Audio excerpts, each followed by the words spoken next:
لو انت بتفكر تقدم في جامعة حلوان ففي 6 حاجات لازم تعرفهم عن جامعة حلوان.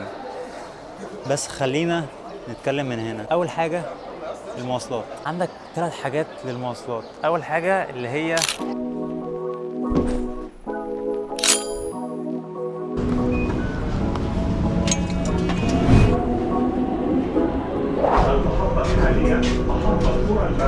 تمام، انت رايح البوابة. اول حاجة هتشوفها لما تخش جامعة حلوان هو الشعار الكبير ده، شعار الجامعة اللي أنا مش عارف يرمز لإيه. شكلها لذيذ، وهتلاقي فيه فلاجز كده، كل كلية ليها علم. أنا في كلية آداب، لو أوريكم العلم بتاعها. تيجي بتسأل عن حاجة في الجامعة في الكلية بتاعتك، تقسمها فرقة أولى، فرقة تانية، فرقة تالتة. أوكي، على حسب بقى أنت فرقة إيه. أنت هتبقى الفرقة الأولى طبعا، لأن غالبا محدش اتفرج على الفيديو ده غير إن هو الفرقة الأولى. مثلا عايز تسأل عن الكارنيه، تروح للفرقة الأولى، تلاقي واحدة كده قاعدة قالها اللي أنت عايز تسأله. بيفتحوا من الساعة 9 الصبح لحد الساعة 12 الظهر، وده كل حاجة عن شؤون الطلاب في جامعة حلوان. كل كلية ليها شؤون طلاب على حسب أنهي كلية، فاهمني؟ لو كلية علوم شؤون الطلاب في العلوم. أنا كلية آداب رايح أسأل عن حاجة معينة خاصة بيا، بس هي لسه ما فتحتش الساعة 9 ل 5. اللي ورا دي هي كلية آداب اللي فيها أنت ما بتعملش حاجة هنا غير إنك تسأل عن حاجة، أو عايز تطلع ورق، أو تختم ورق، إلى آخره إلى آخره. محاضرتك بقى وكده بتروح مدرجات. حاليا رايحين على المركز التجاري، يكون فيه تقريبا كل حاجة عن تصوير، وعن عايز مثلا تطبع استمارة تروح هناك، عايز تشتري ملزمة، عايز تطبع كتاب. وتلاقي برضه في بنكين، البنك الأهلي المصري وبنك مصر. عايز تعمل فيزا، عايز تعمل ميزة، بتاخدها برضه من هنا. خلصنا الورق اللي احنا عايزين نعمله. لو انت بتفكر تقدم في جامعة حلوان ففي 6 حاجات لازم تعرفهم عن جامعة حلوان.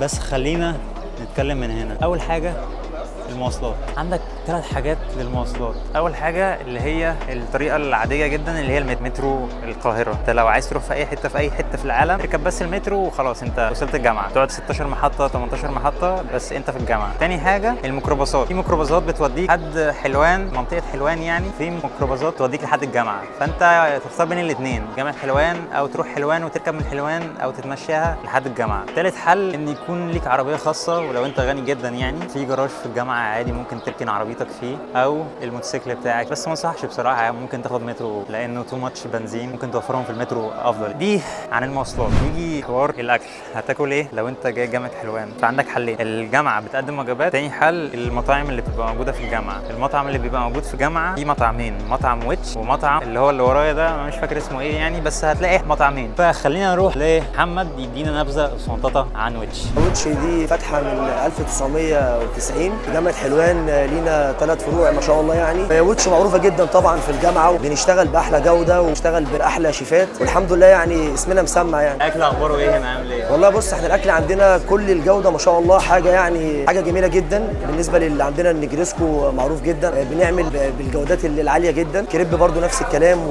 والسوري. كل الاكل عندنا بصراحه يعني جميل جدا يعني. عرفني طيب عن نفسك، انت اشتغلت هنا امتى؟ والله انا اسمي محمد عامر، انا اصلا مدرب كوره وشغال برضو واضح وشغال برضو في مجال الاكل وكده. شغال معاهم من 2009. تسلم حبيبي لو عايزين تيجوا تاكلوا في جامعة حلوان مفيش الا ويتش. تالت حاجة السكن. لو انت جاي من محافظة تانية او جاي من بلد تانية فعندك حلين. الحل الاول ان انت تسكن في السكن الجامعي في جامعة حلوان، وده بيكلف تقريبا من 350 ل 600 جنيه في الشهر بالوجبات طبعا. تاني حل ان انت تسكن بره الجامعة، بحيث يعني انت تشوف لك حد. بيبقى فيه اعلانات كتير مثلا وانت في المترو كده وانت جاي، هتلاقي اعلانات دايما ان في حد عايز شقة او في شقة ايجار يعني للبنات والولاد، فانت ممكن تشوف الحاجة ديت وممكن تسكن تبع الجامعة. انا بفضل مثلا من محافظة تانية بعيدة عن الجامعة، لا اسكن في سكن الجامعة احسن. رابع حاجة الكوميونتي او المجتمع بتاع جامعة حلوان. بص، اي مكان عموما هتلاقي فيه كذا طبقه، كذا حاجه داخله في بعضها. فهتلاقي ناس في جامعه حلوان من محافظات تانية اصلا، وناس من القاهره، وناس من بلاد تانية اصلا، السودان وسوريا. يعني انت الطبقات هنا مختلفه شويه على حسب. يعني انت مثلا من القاهره هتلاقي ناس من القاهره، انت من السودان هتلاقي ناس من السودان، من سوريا او من كذا. احنا كلنا يعني كلنا على بعض، المجتمع العربي كلنا اخوات يعني. فمش هتعاني قوي بان انت تعمل صحاب في الجامعه لو انت مش اجتماعي يعني، او اجتماعي عادي مش مشكله. انت اجتماعي او مش اجتماعي هتعمل صحاب في الجامعه، سواء في الامتحانات او في الدراسه يعني. بس روح وهي هتيجي صدقني.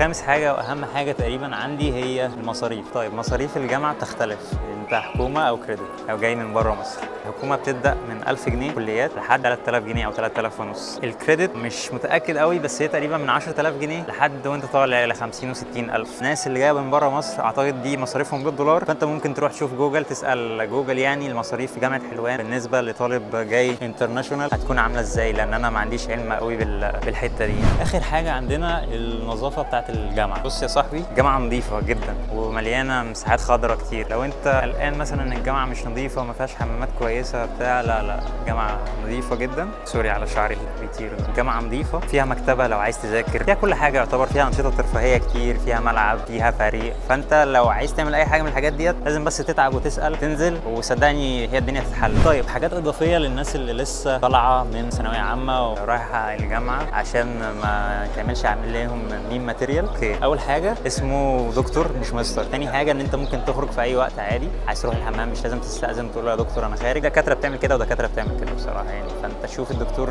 اول محاضره ليكوا في الجامعه هيعرفك الدكتور بنفسه وهيقول لك ايه الحاجات الممنوع ان هو تتعمل فيها وايه الحاجات اللي مش ممنوعه يعني. فاغلب الدكاتره عادي ان انت تخرج من نص الفتره ديت وتمشي تروح الحمام وترجع تاني، بس في دكاتره ما بتدخلش حد بعدهم يعني، في دكاتره بتدخل، فعلى حسب الدكتور. دي اول حاجه. تاني حاجه اسمها محاضره مش حصه، اوكي، عشان ما تعملش منك ميم ماتيريال. حاجه لازم برضو تعرفها ان جامعه حلوان حر شويتين ثلاثه بصراحه في الصيف، تلبس ابيض في الصيف، ولو انت جاي في الشتاء فهي برضو حر بس مش قوي يعني. في ايام بتبقى حر عادي وفي ايام بتبقى ايه بتمطر والدنيا ساقعه. فانت دايما خلي برنامج الويذر معاك على الموبايل بحيث ايه وانت نازل الجامعه تشوف الدنيا عامله ازاي في الجامعه النهارده، الدنيا هتمطر ولا ساقعه، فعشان في تقلبات هوائيه كده بتحصل في المنطقه دي انا ذات نفسي مش فاهمها بجد. ايه رايكم في الاوتفيت الرجاله بتاع القضيه؟